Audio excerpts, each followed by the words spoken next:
Assalamualaikum warahmatullahi wabarakatuh. Apa kabar semuanya? Apakah kalian sudah siap untuk mengikuti pembelajaran pendidikan Pancasila pada siang hari ini? Sebelumnya, apakah kalian masih ingat materi pembelajaran kita pada pertemuan minggu lalu? Nah, benar sekali. Jadi, pada pertemuan minggu lalu kita membahas tentang konstitusi. Apa itu konstitusi? Apakah ada yang masih ingat? Konstitusi merupakan hukum dasar tertinggi yang memuat hal-hal tentang penyelenggaraan negara.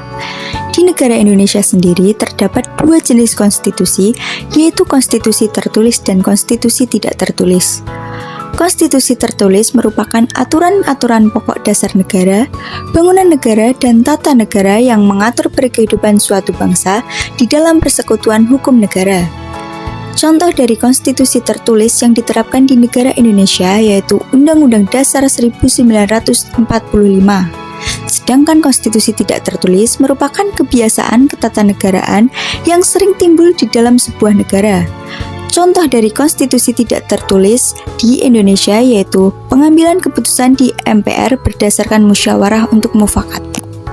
Oleh sebab itu, konstitusi atau suatu peraturan dapat berupa kebiasaan yang dilakukan secara berulang-ulang menjadi suatu patokan dalam bertingkah laku. Sehingga, konstitusi tidak tertulis walaupun tidak ada aturan secara tertulis yang mengaturnya, tetapi tetap ada. Hal ini menunjukkan bahwa konstitusi atau peraturan dalam suatu negara dapat berupa kebiasaan atau norma dan kesepakatan. Dari itu, pada pertemuan kita kali ini, kita akan membahas tentang konsekuensi pelanggaran kesepakatan. Tujuan pembelajaran kita pada siang hari ini adalah peserta didik mampu mengaitkan kesepakatan dan norma dalam kehidupan sehari-hari melalui tanya jawab minimal 3 kegiatan dengan benar. Kemudian, peserta didik mampu memecahkan masalah pelanggaran norma dan regulasi sesuai peraturan yang ada melalui diskusi minimal 1 contoh kegiatan atau kasus. Nah, sebelumnya kita akan membahas terlebih dahulu apa itu kesepakatan. Jadi, kesepakatan atau pemufakatan adalah sikap menyepakati satu atau beberapa hal oleh satu pihak dengan pihak lain dalam rangka mencapai tujuan bersama. Karena untuk menyepakati tujuan bersama, maka dalam pembuatan kesepakatan harus diterapkan prinsip-prinsip yaitu adil, tidak memberatkan salah satu pihak, bertanggung jawab, memiliki konsekuensi hukum atau sanksi jika terjadi pelanggaran. Prinsip-prinsip ini ditetapkan dalam rangka mencapai kesejahteraan bersama dan agar tidak terdapat pihak yang dirugikan. Setelah kalian memahami tentang kesepakatan, maka kita akan membahas tentang norma. Norma berasal dari bahasa Belanda yaitu norm yang berarti patokan dan pedoman. Kemudian bahasa Latin mos yang berarti adat istiadat dan kebiasaan. Sedangkan menurut Kamus Besar Bahasa Indonesia, norma merupakan suatu aturan atau ketentuan yang sifatnya mengikat suatu kelompok dalam masyarakat dipakai sebagai pedoman, tatanan, pengendali tingkah laku. Setiap warga masyarakat harus mentaati norma yang berlaku, karena sama dengan kesepakatan, apabila terjadi pelanggaran norma maka akan adanya konsekuensi sanksi yang diterima. Setelah kalian memahami pengertian dari kesepakatan dan norma, apakah kalian tahu apa hubungan kesepakatan dengan norma? Kesepakatan dan norma saling berhubungan karena norma disepakati oleh masyarakat untuk dijadikan sebagai pedoman dalam bertingkah laku dalam kehidupan sehari-hari. Oleh sebab itu, norma merupakan bagian dari kesepakatan yaitu kesepakatan sosial. Selain berhubungan, kesepakatan dengan norma juga memiliki perbedaan. Perbedaan keduanya terletak pada proses pembentukannya. Kesepakatan dibuat melalui beberapa cara, pertemuan rutin dan diskusi mendalam, serta melibatkan banyak orang dengan segala kepentingan. Jadi, pada saat pembuatan kesepakatan, terdapat sekelompok orang yang berdiskusi untuk menentukan kesepakatan bersama. Seperti halnya pada saat pembuatan jadwal piket kelas, seluruh siswa di kelas akan berdiskusi untuk menentukan keputusan yang terbaik serta akan menentukan konsekuensi yang paling tepat jika ada yang melanggar kesepakatan. Apabila keputusan tersebut telah disepakati, maka seluruh siswa harus mematuhinya.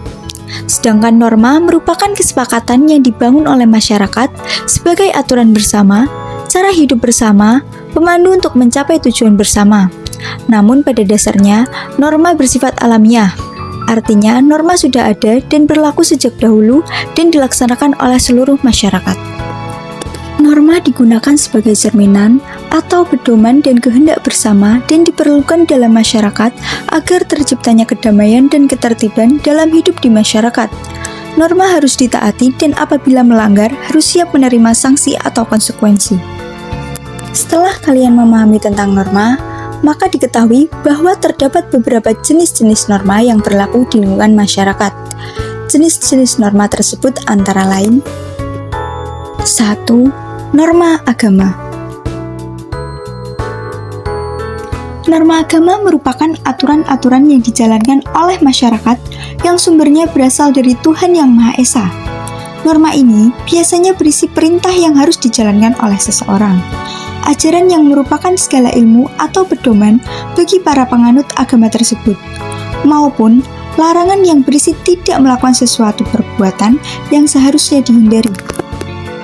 Contoh dari penerapan norma agama adalah beribadah dan berdoa sesuai dengan ajaran agamanya masing-masing.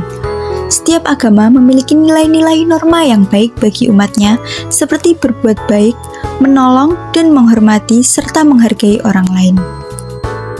2. Norma kesusilaan. Norma kesusilaan berdasarkan hati nurani atau akhlak manusia dan sifatnya umum. Arti umum yaitu setiap orang memilikinya meski bentuknya bisa berbeda. Norma kesusilaan berkaitan dengan nilai kemanusiaan. Jika melanggar akan terjerat hukum pidana dan sanksi di masyarakat. Contoh dari norma kesusilaan antara lain menghormati orang yang lebih tua, tidak mencuri hak milik orang lain, mengucapkan salam saat memasuki rumah orang, serta berbuat jujur. Berikut merupakan salah satu contoh ilustrasi dari norma kesusilaan. Nilai tertinggi diraih oleh Abdul dengan nilai 100. Selamat untuk Abdul ya. Terima kasih. Nah, sekarang Bapak akan memberikan satu tugas kelompok, yaitu menghitung berat barang-barang yang ada di rumah, lalu diubah jadi kilogram atau ounce. Jangan lupa memakai masker dan hand sanitizer saat kalian berkumpul ya. Siap, Pak. Kalau ini berarti kita harus ubahnya dari gram ke ons ya? Iya benar. Dul, kita udah beres nih. Kamu gimana? Aduh, dikali apa dibagi ya? Hah? Kenapa, Dul? Ini nih, Abdul bingung. Hah? Loh, kemarin kan nilai kuis kamu 100, Dul. Iya. Kemarin itu Abdul salin jawabannya dari internet. Oh, jadi kemarin nilai 100 itu hasil copy paste. Itu namanya curang, Dul. Abdul begitu pasti karena nggak ngerti sama pelajarannya kan? Jujur itu membuat hati tenang. Ya Nusa. Sebaliknya, kalau kita curang, bikin hati jadi gelisah. Walau nilai 100, tapi kamu sendiri tetap nggak ngerti kan? Iya. Dari video tersebut dapat disimpulkan bahwa Abdul melanggar norma kesusilaan. Hal ini dikarenakan ia berperilaku tidak jujur. Perilaku ini bersumber dari hati nurani dan berakibat ia dinasihati oleh temannya pada saat mengerjakan tugas. 3. Norma kesopanan. Asal norma kesopanan dari tingkah laku masyarakat yang berlaku di daerah tertentu. Norma ini bersifat relatif, artinya penerapannya bisa berbeda satu sama lain. Contoh dari norma kesopanan yang paling dasar di Indonesia adalah memberikan salam sapa ketika bertemu orang lain, menghormati orang tua atau guru, baik dalam bertutur kata, berpakaian, dan berperilaku di dalam masyarakat. 4. Norma kebiasaan. Norma kebiasaan merupakan perbuatan yang dilakukan dalam bentuk berulang-ulang sehingga menjadi kebiasaan. Dalam lingkungan tertentu, seseorang bisa dianggap aneh jika tidak melakukan norma kebiasaan. Norma ini terjadi secara berulang-ulang menjadi ciri khas tertentu. Contoh norma kebiasaan adalah kegiatan mudik di hari raya. Hal ini menjadi kebiasaan karena hal tersebut dilakukan secara berulang-ulang dari turun-temurun sehingga menjadi suatu kebiasaan yang wajib untuk dilakukan oleh masyarakat. Apabila seseorang tidak melakukan norma tersebut, maka seseorang itu akan dianggap aneh. Dan yang terakhir adalah norma hukum. Norma hukum berfungsi mengatur tata tertib di suatu negara. Masyarakat akan mendapatkan sanksi jika melanggar aturan yang sudah ditetapkan oleh negara. Sanksi ini dilakukan oleh lembaga pemerintahan resmi. Ciri-ciri norma hukum adalah diakui oleh masyarakat, adanya penegak hukum dan pihak berwenang yang memberi sanksi. Tujuan dari norma hukum adalah untuk menciptakan lingkungan yang tertib dan aman. Contoh dari norma hukum adalah tertib dalam membayar pajak dan tertib dalam berkendara seperti menggunakan helm, mematuhi rambu-rambu lalu lintas, dan mempunyai SIM. Seseorang yang melanggar norma hukum akan mendapatkan sanksi dari aparat penegak hukum seperti sanksi tilang apabila melanggar dalam berkendara. Setelah kalian mendapatkan pemaparan materi selama 15 menit ini, kalian akan mendapatkan penugasan berupa mencari contoh kasus pelanggaran norma dan regulasi, serta analisis bagaimana cara penyelesaian yang tepat. Dari pembelajaran kita hari ini, apakah ada yang ditanyakan?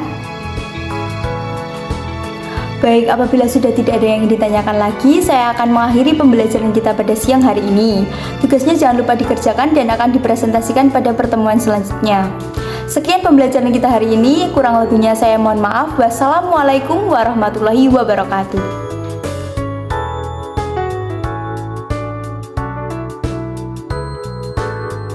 Sampai jumpa di pertemuan berikutnya.